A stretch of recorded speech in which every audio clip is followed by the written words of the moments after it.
bahagi ng Big Four. Samantala, di alam ng ating mga housemates ang naganap ng butuhan at kagabi ay muling pinagharap-harap ni Kuya ang mga ito para sabihin kung sinong tatlong housemate ang karapat-dapat na mapaalis para makumpleto ang Big Four. Matindi nga ang naging reaksyon ng mga housemates sa kanilang narinig at nasubok muli ang kanilang pagkakaibigan. Naging prangka na nga ba sila gaya ng itinuro ni Uma? Nagtagumpay nga kaya si Uma sa hiling niyang mag-away-away ang ating mga housemates. Narito, panoorin ng lahat. Binibigyan ko kayo ng 10 minutes para maghanda para sa live show. Ang mga kahibangan na naman na magaganap ko yung gabi. Bato.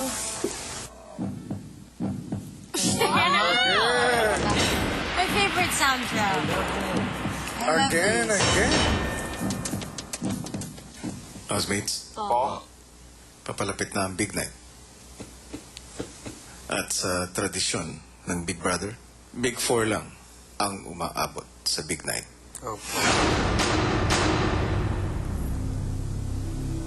Sa pagkakataong ito, ay 7 pa kayong naiiwan sa bahay ko. 3 pa ang kailangan lumabas ng aking bahay.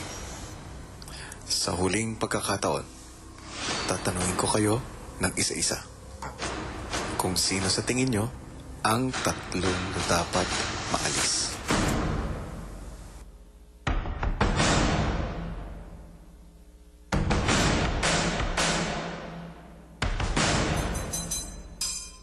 Gian, ikaw ang mauna.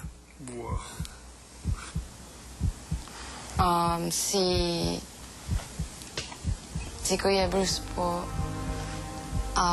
yun nga po, medyo nagkaroon kami ng issues din about sincerity.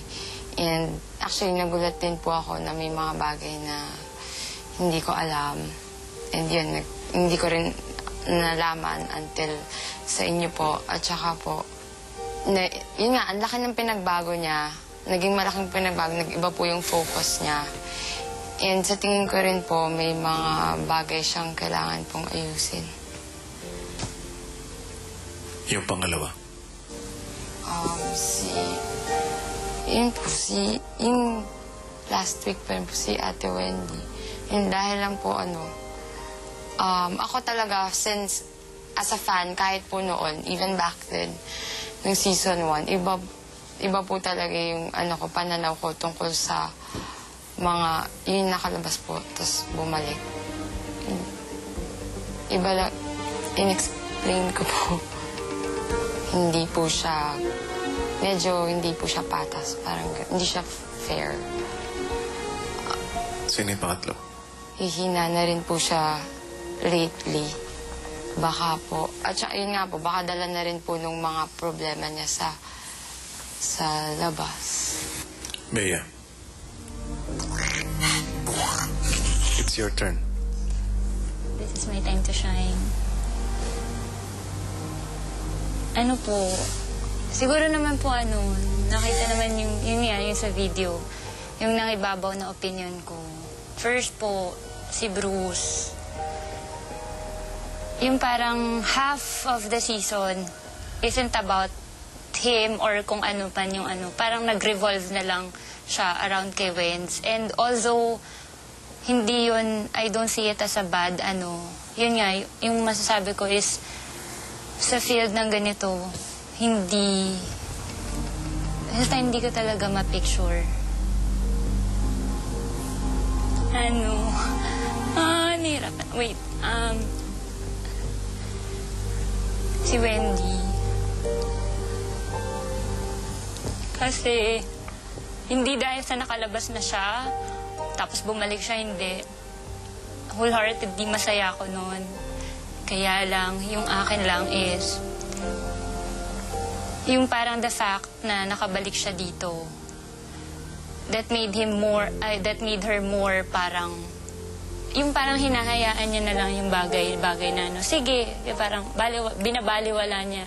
Hindi ko na yun nga, more on kasi, hindi kayo nagsi-space out ni Bruce, but most of the time,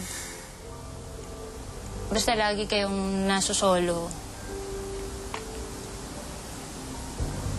Hindi alam kung maintindihan niya. Yung pangatlo po, si Bodhi.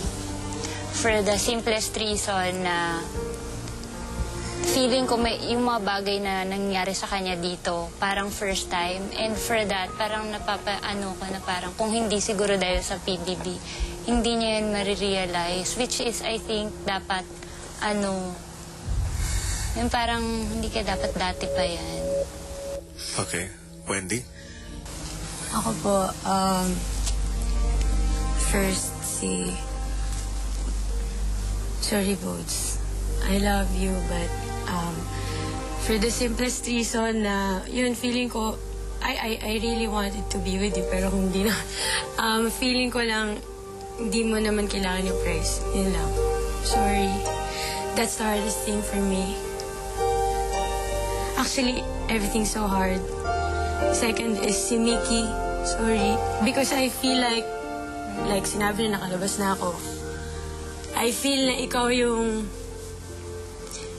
pag lumabas, sobrang dami mapupuntahan. And third, si Bea. Actually, Jen, gusto ko tayo botox for the simplest reason na binoboto mo ko. But I wanted to prove to you na hindi mo ako kalaban. When I got back, I really wanted to prove to you that I really wanted to get close to you. And yun yung sinabi mo sa akin. Pero kung tingin mo pa rin sa akin kalaban until now, kung gusto mo tong Big Brother sa'yo na, my third is Bea. Because I thought she loved me. Pero nakita ko na hindi pala kami okay sa kanya ni Bruce. And hindi niya sinabing ako yung nilagay niya sa tamad. Hindi niya sinabing reason kung ba't niya ako nilagay sa walang respeto. I just find it very so safe na parang, why? Ako naman madali akong kausap kung gusto niyo sabihin sa akin, what's the problem? I would understand. But you can't, so, yun.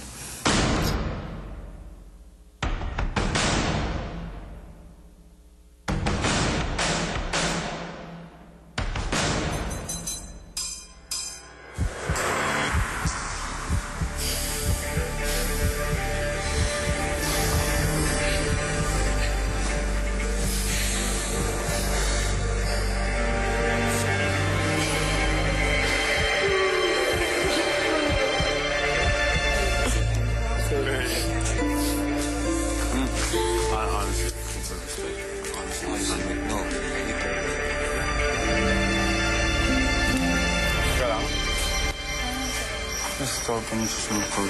Saan? Toilet. Wow! Please, just Pero ayoko na isipin mo hindi kita mahal kasi hindi yung totoo. bitawan mo lang ako, please. I don't wanna talk to you right now. Respect that.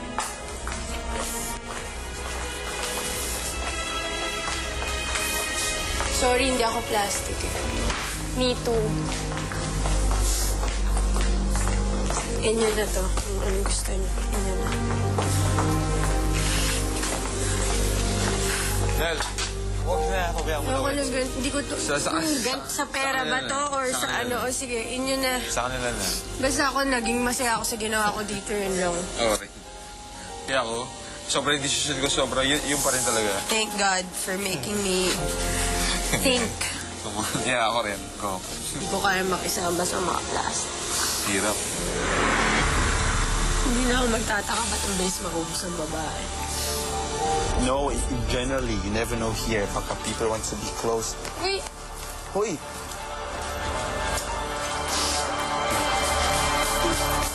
Yo! Ano ba? Wait na. What's up? Wait. No!